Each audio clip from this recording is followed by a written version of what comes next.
Chapitre 25. Comment, entre les Fouassiers de Lernay et les gens du pays de Gargantua, survint la grande querelle qui entraîna de grandes guerres.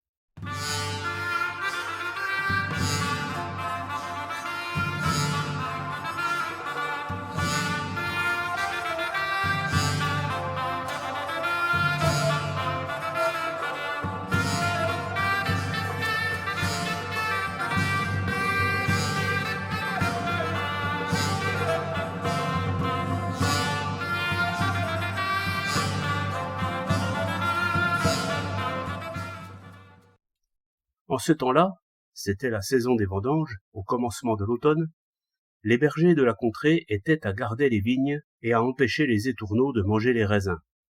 Dans le même temps, les Fouassiers de Lernay passaient le grand carrefour, portant 10 ou 12 charges de fouasses à la ville. Les bergers en question leur demandèrent poliment de leur en donner pour leur argent, au cours du marché, car c'est un régal céleste, notez-le, que de manger au déjeuner des raisins avec de la fouasse fraîche.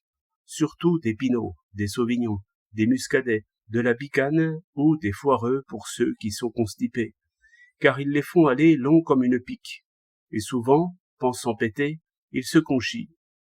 On les appelle, pour cette raison, les penseurs des vendanges. Les Fouassiers ne condescendirent nullement à satisfaire leurs demandes, et, ce qui est pire, les insultèrent gravement en les traitant de trop babillards, de brèche-dents, de jolis rouquins, de mauvais plaisants, de chi-en-lit, de croquants, de fauchetons, de fainéants, de goinfres, de gueulards, de vantards, de vauriens, de rustres, de casse-pieds, de pique-assiettes, de matamores, de fines braguettes, de mordants, de tire-flemmes, de malotrus, de lourdeaux, de nigauds, de marauds, de corneaux, de farceurs, de claquedents, de bouviers d'étrons, de bergers de merde et autres épithètes diffamatoires de même farine. Ils ajoutèrent qu'ils n'étaient pas dignes de manger de ces belles fouasses et qu'ils devraient se contenter de gros pains bis et de tourtres. À cet outrage, l'un d'eux, nommé Frogier, bien honnête homme de sa personne et réputé bon garçon, répondit calmement. « Depuis quand êtes-vous devenu taureau, pour être aussi arrogant? Diable!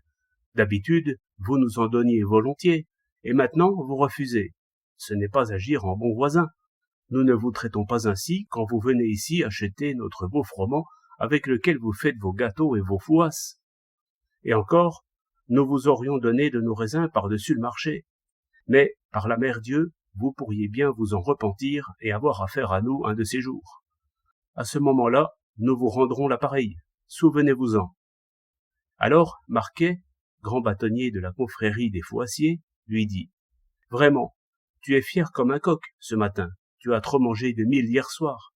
Viens là, je vais te donner de ma fouasse. » Alors Frogier s'approcha en toute confiance, tirant une pièce de sa ceinture, en pensant que Marquet allait lui déballer des fouasses. Mais celui-ci lui donna de son fouet à travers les jambes, si sèchement qu'on y voyait la marque des nœuds. Puis il tenta de prendre la fuite, mais Frogier cria « À l'assassin !» et « À l'aide !» de toutes ses forces, et, en même temps, lui lança un gros gourdin qu'il tenait sous l'aisselle. Il le toucha vers la suture coronale de la tête, sur l'artère temporale du côté droit, si bien que Marquet tomba de sa jument et semblait plus mort que vif. Cependant, les métayers qui écalaient les noix non loin de là accoururent avec leurs grandes gaules et frappèrent sur nos Fouassiers comme sur seigle vert. Les autres bergers et bergères, entendant le cri de Frogier, arrivèrent avec leurs frondes et leurs lance-pierres, et les poursuivirent à grands coups de cailloux qui tombaient si serrés qu'on aurait dit de la grêle. Finalement, ils les rejoignirent et enlevèrent environ 4 ou 5 douzaines de leurs fouasses. Toutefois, ils les payèrent au prix habituel, et leur donnèrent un cent de noix et 3 panerées de flanc blanc. Ensuite, les Fouassiers aidèrent Marquet, qui avait une vilaine blessure, à se remettre en selle, et ils rentrèrent à Lernay, sans poursuivre leur chemin vers Parilly, tout en menaçant fort et ferme les bouviers, les bergers et les métayers de Seuilly et de Ciney. Sur ce, bergers et bergères se régalèrent avec ces fouasses et ces beaux raisins, et se rigolèrent ensemble au nom de la belle Musette, en se moquant de ces beaux Fouassiers qui faisaient les malins et avaient joué de malchance, faute de s'être signés de la bonne main le matin.